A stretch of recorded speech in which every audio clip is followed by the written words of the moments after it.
Hello વિદ્યાર્થી મિત્રો, PK group ટ્યુશનથી તમારા માટે સંસ્કૃતમાં 80માંથી 75 લાવવા માટે હું લઈને આવી ગયો છું કે તમારે શું કરવાનું છે. તો જોવા જઈએ તો આપણે વિભાગ એમાં 16માંથી 16 લાવવા હોય તમારે, બરાબર છે. તો ચેપ્ટર નંબર 2નું અનુવાદ કરવાનું છે. ચેપ્ટર નંબર 2નું અનુવાદ, બરાબર. તો અનુવાદમાં ચેપ્ટર નંબર 2માંથી પૂછાશે, તો તેના 4 માર્ક્સ પાકા. અને જોડે જોડે ચેપ્ટર નંબર આપણે 9નું પણ કરી દેજો. તો ચેપ્ટર નંબર 2 અને 9નું અનુવાદ કરવાથી 4 માર્ક્સ તમારા પાકા.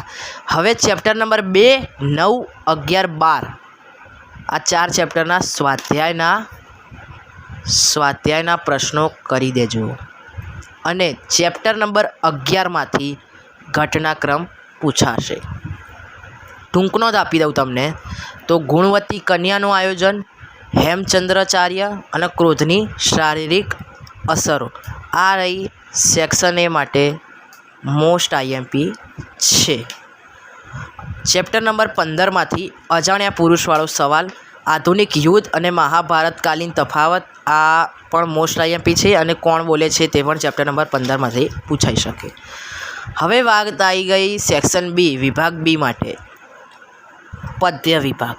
આપણે સેક્શન એ ગદ્ય વિભાગ જોયો, હવે પદ્ય વિભાગ. તો પદ્ય વિભાગ માટે ચેપ્ટર નંબર 3નું અનુવાદ માટે ચેપ્ટર નંબર 3, તેમાંથી તમારા 4 માર્ક્સ પાકા. પછી 7 શ્લોકો કરવાના છે તમારે, બરાબર. એમાંથી કોઈ પણ 2 લખવાના છે, 4 માર્ક્સ આવશે. 3 શ્લોક પૂછાશે, એમાંથી 2 લખવાના, બરાબર. એ 7 શ્લોકો હું તમને આપું છું હમણાં. ચેપ્ટર નંબર 1, 7, 13, 10, 16 5 ચેપ્ટરના સ્વાધ્યાયના પ્રશ્નો અને વિકલ્પો કરવાથી 8 માર્ક્સ તમારા પાક્કા. ચેપ્ટર નંબર 16 છે, એનું અનુવાદ છેલ્લા 4 શ્લોક, બરાબર. એટલે આપણે જે પેલું શ્લોકોનું અનુવાદ આવે છે ને, શ્લોકોનું, હા, એમાં ચેપ્ટર નંબર 16 છે ને, એના છેલ્લા 4 શ્લોક છે ને, છેલ્લા 4 શ્લોક એનું અનુવાદ તમે ખાસ તૈયાર કરી લેજો,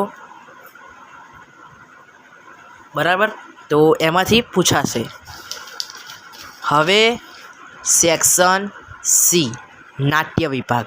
તેના માટે chapter number 8 most IMP chapter, ભાઈ ચેપ્ટર નંબર 8 કરી દો, 10 માર્ક્સ તમારા પાક્કા.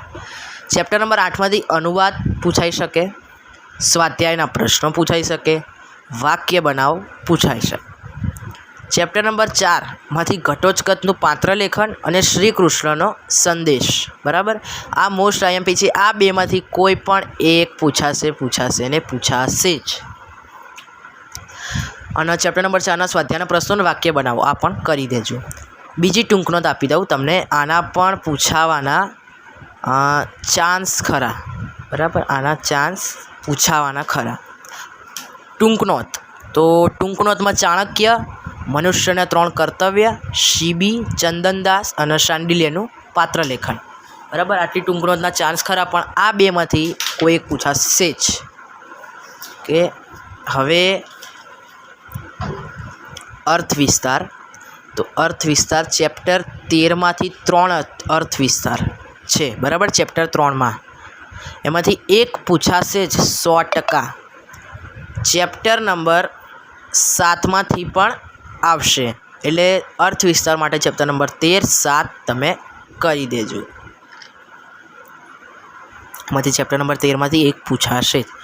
શ્લોક માટે મેં તમને 7 શ્લોક કીધા હતા. ચેપ્ટર નંબર 13ના 2, ચેપ્ટર નંબર 10ના 2, ચેપ્ટર નંબર 1ના 2, ચેપ્ટર નંબર 7નો 1, આમ ટોટલ 7 શ્લોક છે. આ કરી દેજો એટલે તમારા માર્ક્સ સંસ્કૃતમાં આવી જશે 80માંથી 70-75 પ્લસ આવી જશે, બરાબર. આવી જ બીજા વિષયની બીજી વિડીયો જોતી હોય, હવે આપણે એસએસનું પણ લઈને આવી જઈશું, બરાબર. કાલનું પેપર પતવા દો અને 18 તારીખ પછી આપણું એસએસનું પેપર પૂરું થાય, તેના પછી આપણે બધા પેપરોના સોલ્યુશન લઈને પણ આવવાના છીએ, બરાબર.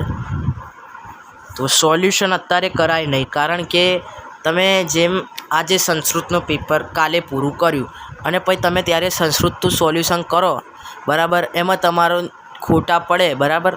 આપણી તૈયારી મુજબ ના પડવા જોઈએ, પણ જો પડે તો તમારું આખું મૂડ એ થઈ જાય કે મારા ખોટા પડ્યા, સંસ્કૃતમાં ઓછા માર્ક્સ આવશે, સંસ્કૃતમાં ઓછા માર્ક્સ આવશે. તો તમારા સંસ્કૃતના લીધે SS2 પેપર પણ બગડે. હવે આપીને આવ્યા તો જે આવવાનું હશે એ આવશે, પણ બીજા પેપરોનું બગાડાય નહીં, બરાબર. એટલે આપણે સોલ્યુશન બધા પેપરો પૂરું એટલે SS 18 તારીખ પછી આપણે સોલ્યુશન ચાલુ કરીશું, બરાબર. બાકી પીકે ગ્રુપ ટ્યુશન ચેનલને લાઇક, સબસ્ક્રાઈબ, શેર, કમેન્ટ કરી દેજો.